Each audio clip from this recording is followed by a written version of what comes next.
मुहर्रमुल हराम जी फ़ज़ीलत तॾहिं खां क़ाइमु आहे जॾहिं खां सम्झो त इंसानियत पैदा ई न थी। नबी करीम सल्लल्लाहु अलैहि वसल्लम जन मुहर्रमुल हराम जे महीने खे शहरुल्लाह करार ॾिनो आहे, माना अल्लाह जो महीनो। माना इन्हनि ॻाल्हियुनि मां मालूम थिए थो त हिन महीने जी शुरू खां ई तज़ीम व तकरीम मौजूदु हुई। छा मुहर्रम जे महीने जी फ़ज़ीलत जो सैयदना हुसैन रज़ी अल्लाह ताला अन्हा जी शहादत सां ताल्लुक़ आहे? अल्हम्दुलिल्लाह रब्बिल आलमीन वस्सलातु वस्सलामु अला अशरफिल अंबिया वल मुरसलीन नबीना मुहम्मद व आलिहि व अस्हाबी अजमईन अम्मा बाद। हिन सुवाल जो जवाब इहा आहे त मुहर्रमुल हराम जी फ़ज़ीलत सां सैयदना हुसैन रज़ी अल्लाह ताला अन्हु जन जी शहादत जो को बि ताल्लुक़ कोन्हे को। इन में चंद ॻाल्हियूं आहिनि। सभ खां पहिरीं ॻाल्हि त आहे त मुहर्रमुल हराम जी फ़ज़ीलत तॾहिं खां क़ाइमु आहे जॾहिं खां सम्झो त इंसानियत पैदा ई न थी। अल्लाह तबारक व तआला सूरे तौबा में इरशाद फरमायो त यौम ख़लक़स समावाति वल अर्द मिनहा अरबातुन हुरम।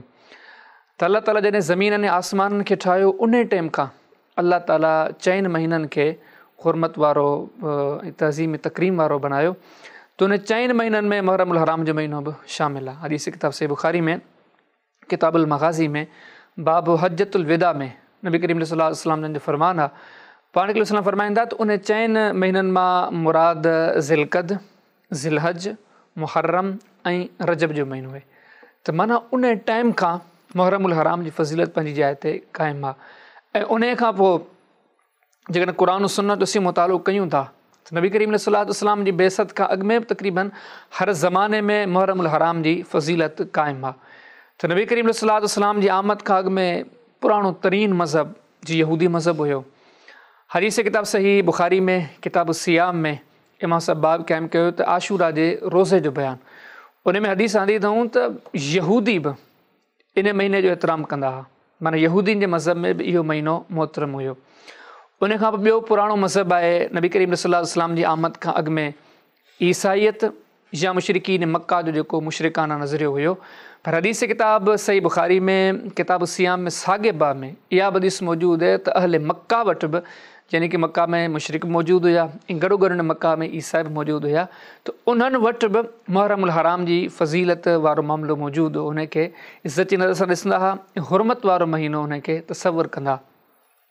ऐं ख़ुदि नबी करीम सल्लल्लाहु अलैहि वसल्लम जन बि जॾहिं मदीने पाक में आया त मुहर्रमुल हराम जे महीने जी पाण करीम सल्लल्लाहु अलैहि वसल्लम जन ईअं फ़ज़ीलत ज़िक्र कई जो हदीस किताब सही मुस्लिम में किताब सियाम में हिकिड़ो पूरो बाब आहे त मुहर्रम जे रोज़नि जी फ़ज़ीलत जो बयानु। उते हदीस त नबी करीम सल्लल्लाहु अलैहि वसल्लम जन मुहर्रमुल हराम जे रोज़ महीने खे शहरुल्लाह करार ॾिनो आहे, माना अल्लाह जो महीनो।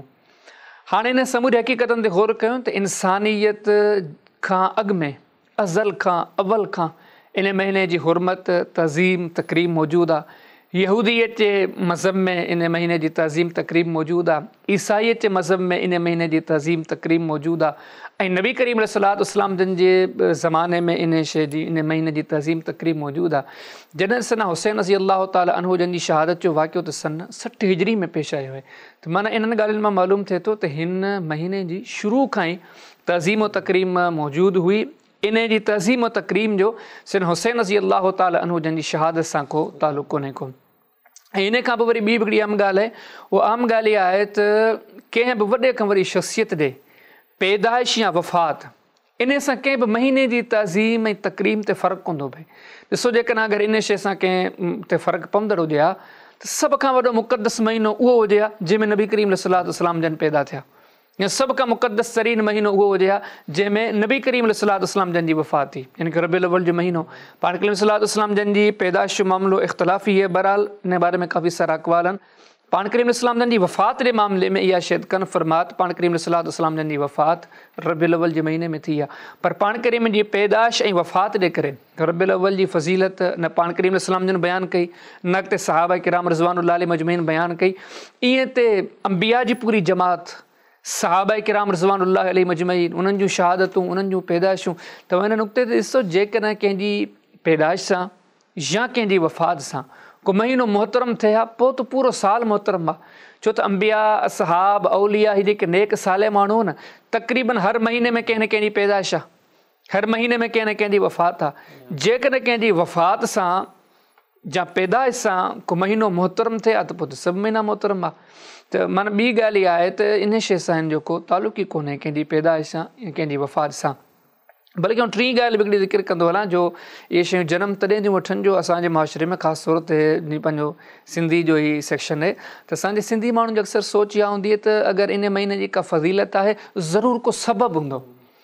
हालांकि इहा सोच ई ग़लति आहे। बिना सबब जे बि जेकॾहिं अल्लाह ताला कंहिंखे मोहतरम बणाए त बणाए सघे थो। हाणे ॾिसो त नबी करीम सलात वसलाम जन जी जेका हदीस मूं तव्हांजे साम्हूं पेश कई त अज़ल खां अव्वल खां पाण करीम सलात वसलाम फरमाईंदा त रजब जो महीनो मोहतरम आहे या सम्झो त हुरमत वारे महीननि में आहे। तॾहिं त रजब जे महीने जी का ख़ुसूसी ॻाल्हि अहिड़ी त आई कान्हे का। या गॾोगॾु ज़िलकत जो महीनो आहे, ज़िलकत जे महीने में अहिड़ी कहिड़ी ख़ुसूसियत आहे, का बि ख़ुसूसियत कान्हे का।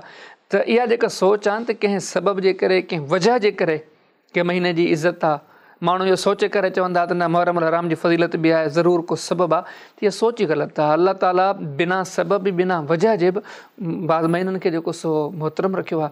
त ख़ुलासे कलाम इहो आहे त मुहर्रम हराम जी फ़ज़ीलत जो तालुक़ु सना हुसैन रज़ी अल्लाह ताला जी शहादत सां क़तन कोन्हे को, बल्कि सना हुसैन रज़ी अल्लाह जी शहादत खां हज़ार साल पहिरियां बि मुहर्रम हराम जो महीनो मोहतरम हुयो ऐं हर ज़माने में हर दौर में हर नबी जी शरीयत में इन महीने खे एतिराम जी नज़र सां ॾिठो वियो आहे। ऐं ॿी शइ तव्हांखे ॾिसम त अगरि कंहिंजी शहादत या वफ़ात सां को महीनो मोहतरम थिए पोइ त सभु महीना मोहतरम आहिनि। ऐं टी शइ जेका तव्हांखे ॾिसम त इहा सोच ई ग़लति आहे त इन मामले में त इहो को महीनो अगरि हुरमत आहे त का हिन जो सबबु हूंदो। अल्लाह ताला बिना सबब जे बि जेको सो हुन शइ कंहिंखे मोहतरम बणाए त बणाए सघे थो। सब्सक्राइब करियो ऐं बेल आइकन ते क्लिक करियो त जीअं असांजी हर नई वीडियो जो नोटिफिकेशन मिले।